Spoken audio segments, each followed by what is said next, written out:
Hey, Brian here, Cooking Wild. It's springtime in the UP. The woods are full of leeks or ramps. We'll take a look at the right way to pick them, and it's a rainy day, so we're going inside to do some pickling.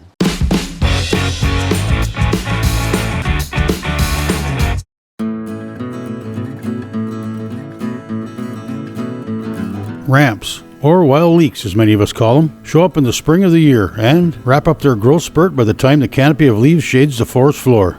By early summer, they're either gone or at least inedible. You can pick them and freeze them for later use. You can make butter with them, hot sauce, sort of onion powder, soups, and more. I decided I'd pickle some. Seems like a great snack while I'm camping, or around the deer camp table. Start by clipping off the root end. I also trimmed the tops off so they would fit into my small jars, which are sterilizing in a pot of boiling water. Now for the brine. Some water, vinegar, apple cider vinegar, some honey, some sugar, and some pickling spice. Oh, almost forgot the kosher salt. While that's simmering away, here's my friend Matt to talk about good harvesting practices. We're gonna harvest the bigger, fatter ones in particular. So what I'm doing is just kind of clearing the debris, so I don't have any sticks or anything in here, and I'm not chopping any. That's one of the bigger parts of what I'm doing. But I'm gonna come out, maybe a shovel width, then I'm gonna try to work my way underneath of it. And here we have beautiful wild ramp.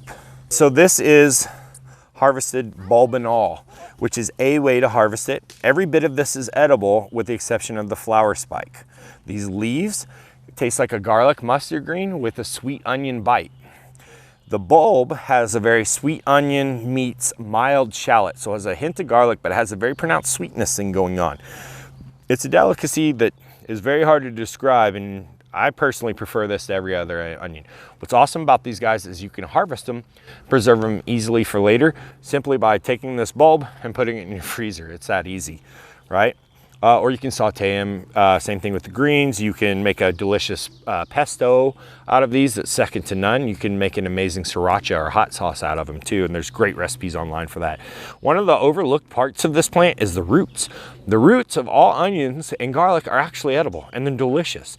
One of my favorite things to do is make deviled eggs, and then I take those roots and I just make like a little nest on top, and it looks cool, but it has a pronounced delicious bite. And once people realize that the root's edible too, you realize you've been maybe throwing away the best part for a long time.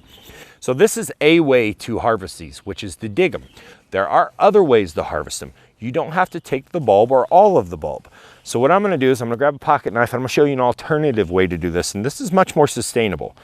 Number one, find a nice plant with good greens, right? And simply cut it off. This is absolutely delicious. There's plenty of onion flavor in there. Every bit of this is delicious with the exception of the flower spike. This is perfectly acceptable to harvest, right? An alternative is, now I'm gonna get another one and I'm gonna cut it below the soil line. I'm gonna take off a portion of it and leave a portion of the bulb to grow back for next year. This is fairly common practice as well.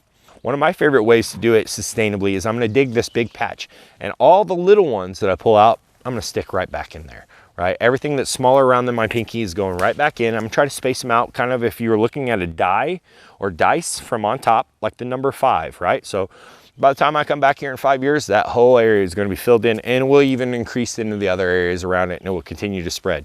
When I approach a big patch like this, I like to take a swath through the middle of it.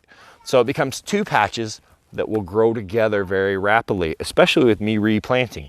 That allows that patch, which spreads through the roots. So what it'll do, and I'll dig another little bit here and we'll see this, is you'll see that these guys grow cespitose. That's your Scrabble word of the day.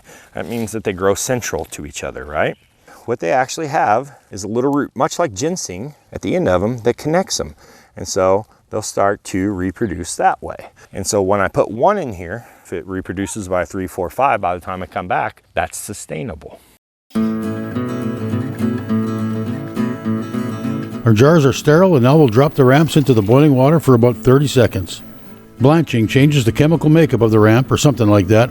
Pretty much doing it because that's what the recipe said.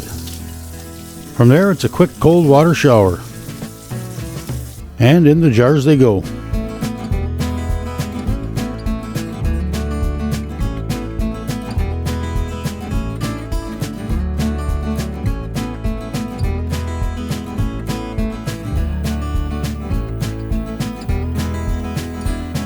Ever notice when you follow a pickling recipe, the amount of brine it makes is never even close to enough to fill the jars? So I boiled up a bit more water and vinegar, added some pickling spice directly to the jars, and filled them up to a 1/4 inch or so from the top.